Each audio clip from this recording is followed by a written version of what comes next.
If you found this channel, you might be going through something that few people can even imagine.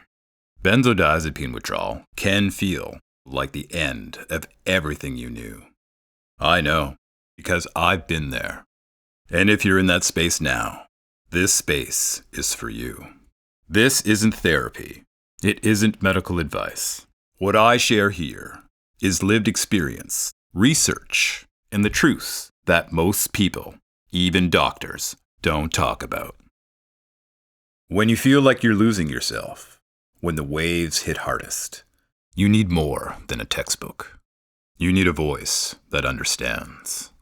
And that's what this channel is, a place to hold on and to remember that healing is happening, even if it feels impossible. Welcome to Through the Waves. Let's begin.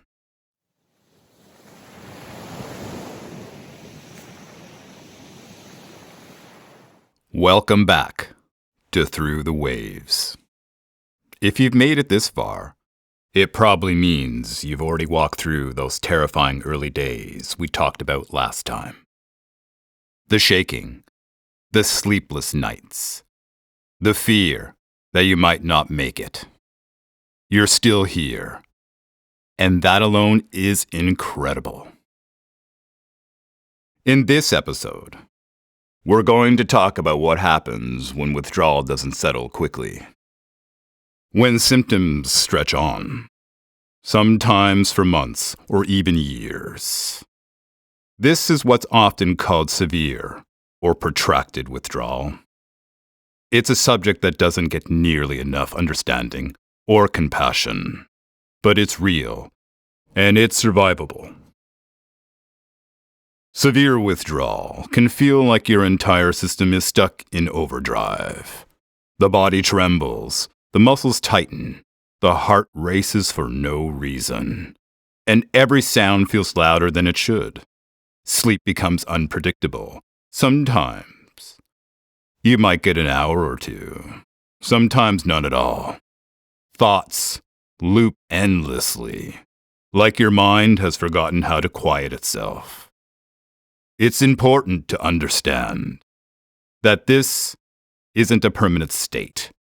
The brain and the body are in repair mode. They're recalibrating after years, or even months, of being chemically modulated. For people going through this, the symptoms can be extreme. But they're still part of the same healing process that starts in the early days. I know firsthand how hard this part is. There were moments when it felt like my entire existence was narrowed down to raw survival. Just getting through the next hour, the next night, even the next minute felt nearly intolerable. What helped most was remembering that my nervous system wasn't broken. It was trying to fix itself. That shift in perspective was powerful. Protracted withdrawal is different from the initial storm. It's often quieter, but more drawn out. The intense symptoms might fade, only to reappear suddenly in waves.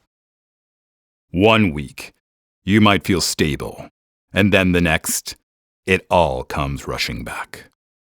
This wave and window pattern is one of the hardest parts to accept, but it's also a sign that healing is underway.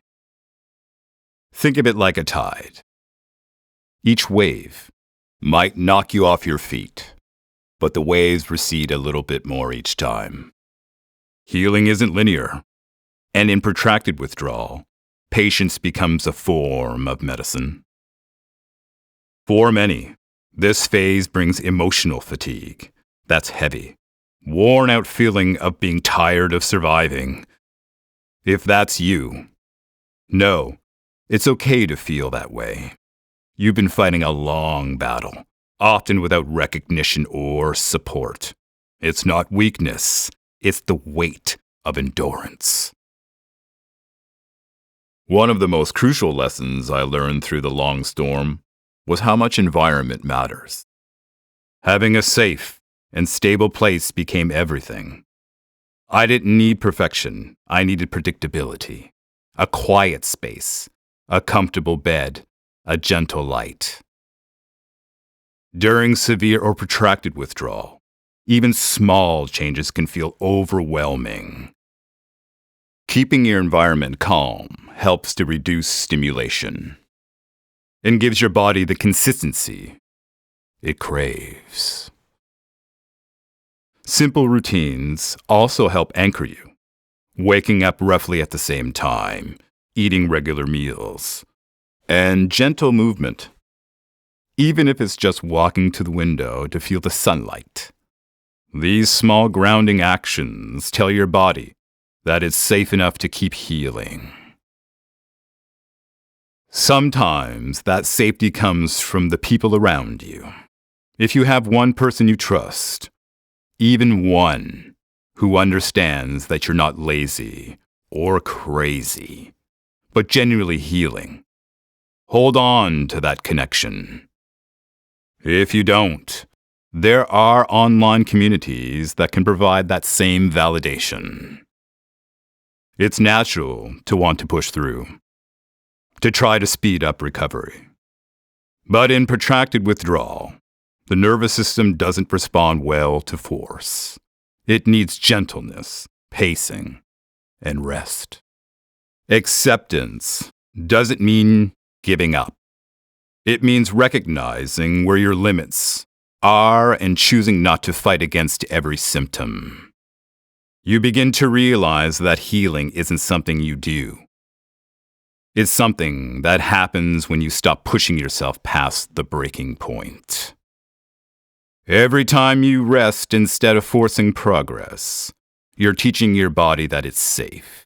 That safety is what eventually allows balance to return. Severe and protracted withdrawal can feel endless, but it isn't. Your body is always working towards equilibrium, even if you can't feel it.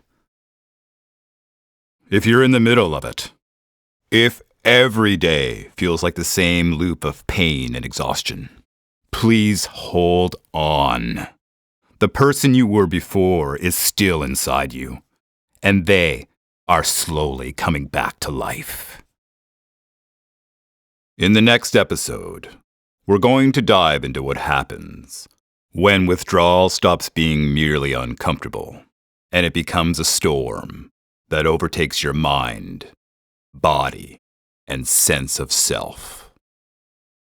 Until then, protect your peace, find your safe space, and remember, even when the storm lasts longer than expected, it still moves on. You are healing, even now. Even when the storm lasts longer than expected, it still moves on. You are healing even now.